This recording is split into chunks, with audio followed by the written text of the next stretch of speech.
Olá, povo de Deus, segunda-feira da primeira semana do Tempo Comum, 10 de janeiro de 2022. A nossa reflexão de hoje é a partir do início do primeiro livro de Samuel, de 1 a 8, e Marcos 1, 14 a 20. Havia um homem sufita, oriundo de Ramá, no monte Efraim, que se chamava Elcana, filho de Jeroã, filho de Eliú, filho de Tou, filho de Suf, efraimita. Elcana tinha duas mulheres, uma chamava-se Ana e a outra Fenena. Fenena tinha 2 filhos, Ana, porém, não tinha. Todos os anos esse homem subia da sua cidade para adorar e oferecer sacrifícios ao Senhor Todo-Poderoso em Silo. Os 2 filhos de Eli, Hofni e Finéias, eram sacerdotes do Senhor naquele santuário. Quando oferecia sacrifício, Elcana dava à sua mulher Fenena e a todos os seus filhos e filhas as porções que lhes cabiam. A Ana, embora a amasse, dava apenas uma porção escolhida, pois o Senhor a tinha deixado estéril. Sua rival também a magoava e a atormentava, humilhando-a pelo fato de o Senhor a ter tornado estéril. E isso acontecia todos os anos. Sempre que subiam à casa do Senhor, ela a provocava do mesmo modo. E Ana chorava e não comia. Então Elcana, seu marido, lhe disse: Ana, por que estás chorando e não te alimentas? E por que se aflige teu coração? Acaso não sou eu melhor para ti do que 10 filhos? Nos próximos 12 dias estaremos lendo os livros de Samuel, que relatam acontecimentos que se situam entre 1040 e 971 a.C. Vamos constatar que neles se faz presente uma análise crítica do aparecimento da realeza em Israel, análise que pode ajudar a avaliar nossos sistemas e personalidades políticas, bem como qualquer outra autoridade. É interessante que temos no primeiro livro de Samuel 2 versões do surgimento da autoridade política, uma contrária e hostil à monarquia e outra versão favorável. Unindo as 2 versões, vemos que a autoridade é um mal necessário e, ao mesmo tempo, um dom de Deus. Também podemos aproveitar dos livros de Samuel para uma leitura existencial e antropológica, onde homens e mulheres concretos, pecadores e generosos, revelam o ser humano contraditório e ambíguo, capazes de amor e ódio ao mesmo tempo. O nosso trecho de hoje mostra o quadro de uma família típica de Israel, o antigo. Um homem com 2 mulheres, uma Fenena fértil, que deu 2 filhos a ele, ao seu marido Elcana, e outra Ana estéril. Sabemos o quanto a esterilidade pesava sobre a existência de uma mulher, pois nessas condições ela estava privada de gerar o Messias esperado. Era corriqueiro que uma mulher fértil zombasse de uma estéril, porém Elcana, o marido das 2, amava a estéril de maneira a consolá-la de seu choro, dizendo-lhe: Ana, por que estás chorando e não te alimentas? E por que se aflige o teu coração? Acaso não sou eu melhor para ti do que 10 filhos?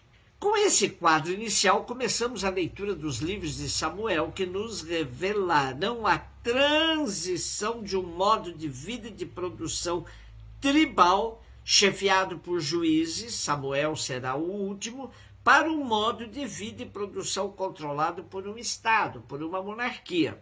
A realeza de Israel terá altos e baixos em relação às suas funções. A externa, que lhe encarrega de reunir e liderar o povo, auxiliando-o a proteger-se e a libertar-se de seus inimigos, e a função interna, que o obriga a organizar o povo e promover a vida social conforme a justiça e o direito.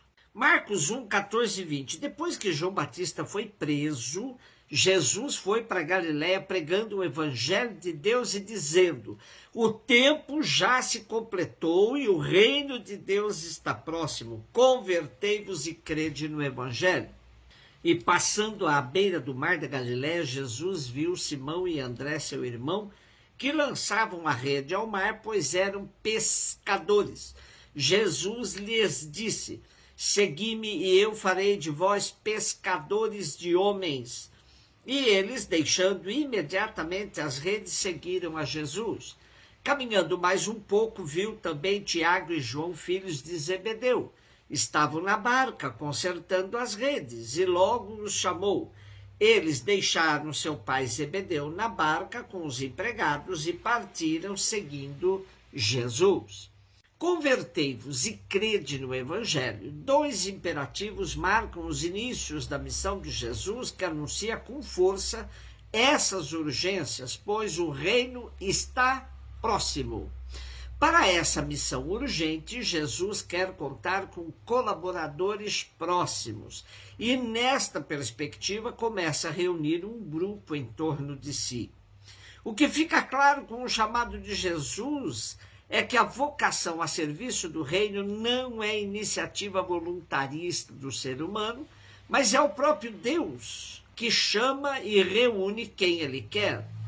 Portanto, não é o ser humano que parte ao encontro de Deus, é Deus que lhe vem ao encontro. Importante destacar que Deus se faz próximo e acaba comprometendo totalmente a vida do ser humano. É preciso deixar tudo, literalmente tudo, para se colocar a serviço do reino. Estamos nos inícios da narrativa de Marcos, que nos coloca no tempo novo inaugurado por Jesus, que exige mudança radical. A conversão aqui significa a metanoia, ou seja, a transformação plena de quem quer se tornar discípulo missionário de Jesus. Metanoia, para o psicólogo Carl Jung, por exemplo, significa o processo de individuação do ser humano, para designar uma transformação da psique por uma espécie de cura iniciada por forças inconscientes. Trata-se de uma transformação completa da pessoa, tal como a transformação que ocorre no interior de uma crisálida. À luz do Evangelho, entendemos que esta transformação só é possível àqueles e aquelas que deixam tudo para seguir Jesus. Para ser cidadão e cidadã do reino, esse tempo novo inaugurado por Jesus, somente os que se dispuserem a passar pelo processo da metanoia.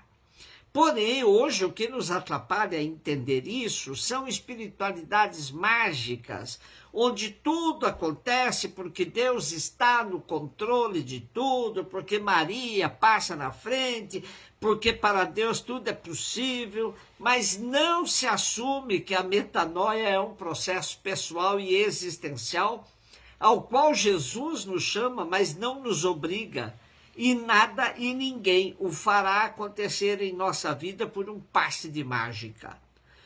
Outra perspectiva das espiritualidades atuais que nos distanciam da perspectiva do reino anunciado por Jesus está nessa questão que aponta somente para vitórias, sucessos, prosperidades, ostentação. O reino anunciado por Jesus vai por outro lado. Jesus avisa-nos que o reino de Deus não é questão de comida ou bebida, mas da caridade, paz e alegria no Espírito Santo. Para entrar nele é preciso converter-se e acreditar. Acreditar é uma experiência de vida, é aderir com toda a nossa pessoa a Cristo, porque o Evangelho, antes de ser um livro, uma doutrina, é para nós uma pessoa, Jesus Cristo. O lugar teológico da conversão é o nosso coração, biblicamente entendido como o eu profundo, onde se tomam as decisões existenciais pelo bem e pelo mal, por Cristo ou contra ele. Fé não é espetáculo, Mas como diz a carta aos Hebreus, uma antecipação em nossa vida daquilo que esperamos e um modo de conhecer realidades que não vemos. Os discípulos missionários de Jesus não tinham tudo claro quando se dispuseram segui-lo. É somente na fé que podemos expressar semelhante disposição. Um beijo no seu coração.